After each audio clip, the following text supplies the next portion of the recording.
So right now I'm in year 2 of investing. I've picked up 5 properties, and I've one of them is sub to one that I attempted to. I thought about doing a pad split on, but turns out it's actually on Palm Coast, and I didn't like numbers, so I decided against it. So it's just a long-term rental now. But I'm kind of I kind of take the approach where I let the deal kind of dictate what my exit strategy is, instead of just kind of pigeonholing myself into it. So like if something makes sense as a flip, I'll flip it. If it makes sense to do a long-term rental on it or a short-term rental on it, I'll do that. I'll do that kind of a thing. So everything's very dependent upon making sure that I get it at the right price, and so that's kind of what it is. Okay. Yeah, I do this full time. I do direct seller. I'm doing cold calls and all of that beautiful stuff. Yeah, I mean, Anne said that I should come and check you out because she said that you're real smart, and and just based on what I'm hearing, you sound pretty smart to me.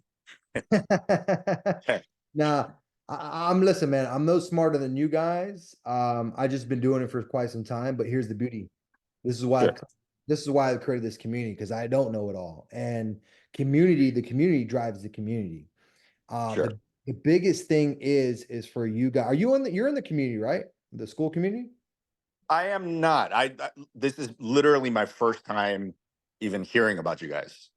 How did you get the Zoom link? Anne sent it to me. Oh, got it, got it. Okay, that makes sense. I'm like, oh, okay, that makes sense. Yeah, so get in. I was gonna say get in the community, or post up in the community what you're looking for, but you're not in the community. So Yeah.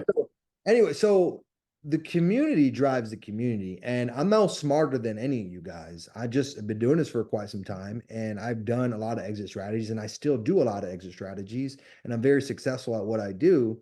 But that's the beauty, brother. Like, we all get to collaborate. And that's why I've created this, because in school, we have PMLs, we have wholesalers, we have all my course content, we have Tech Tuesday. Like, we have all this different value that we're able to provide with each other because we all deliver a different skill set. You see what I'm saying?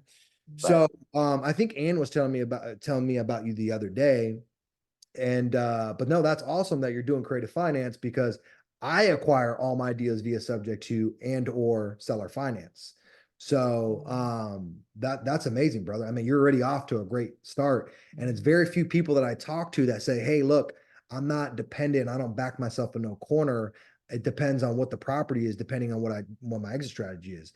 A lot of students, when I teach them, I'm like, look, just pick one exit strategy, because a lot of times they get too confused with all the different exit strategies, and then they don't execute on anything. So it's really getting them over that hump, right? And so you've already gone through over that hump, and now you're vested into 5 deals, and you're probably buying more. You got the experience, and so you're just like me. Like, I have the experience, and I can evaluate and execute on multiple different high levels of real estate because I understand it. So good job on that. Yeah, appreciate it. Appreciate it. I do have a question that maybe you could shine some light on, but and if you don't, that's totally okay too, because you don't do direct to seller. But I get into a lot of situations where I meet with the seller, everything's cool, I send them the contract, everything's great, and then I get ghosted, right? And for whatever reason, I do what you're supposed to do, follow up with them 3 4 5 times a day, blah blah blah blah. They're just ghosting. Yeah. Any thoughts on that? Have you ever tried to call from a different number? I have not. It feels, I don't know. It just doesn't feel right to me. But I mean, no, I haven't tried that. Yeah. So, okay, you could try to call from a different number, and when they pick Sure. up, you say, "Hey, Bob, I'm just calling you from my office phone. Hey, we Sure. haven't got to connect since I sent you the DocuSign. Hey, where you Yeah. at?" So I know where to leave off, right? Sure. That's how I would approach it. Call from a Mhm. different number. I'm sure you've already double dialed, stuff like that. Obviously, Yeah. you can tell that this human being is being avoidant. And one Right. of the primary things us as humans we lead with is avoidance. We love to be avoidant. And there could Right. have been something in the contract, or maybe they took a different direction, but it's really like building that rapport, building that trust, someone who knows, likes, and trusts you, which is hard to do because you're a stranger. You're on the other side of the phone. Why should they trust you? You see what I'm saying? Um, Right. so I would call from another number, but then you say, "Hey, Bob, hey, I'm calling from my office phone. Just want to see where we're at in the process. Where should I leave off from here? Keep it simple." Sure. That's what I would do. Yeah, I see. Okay, cool. Yeah. I'll give that a shot. Thank you. Yeah, guarantee you get them to pick up. I'll put money on it. Right. Yeah. You'll get them to pick up. And Nice. and just get it to where you're not blowing them up from that other number. You're just Right.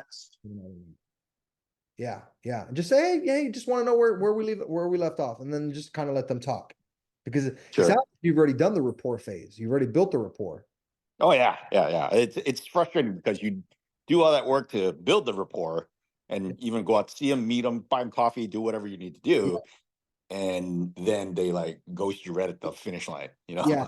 So a lot of times, bro, I mean, it's the name of the game, man. Sure. It is It's what it is. it's the name of the game. It's part of the territory. It's like saying, "Hey, I want to go to the beach and not get sand on my toes." Like, it's gonna happen. Right, right, right, right. So you have to ask yourself, like, do you want to continue doing this? Because this is going to continue to happen. Like, just what I would say is, like, see how you can do it better, and see if is something in the conversation or how you're unfolding the offer to them. Are these properties local to you or no?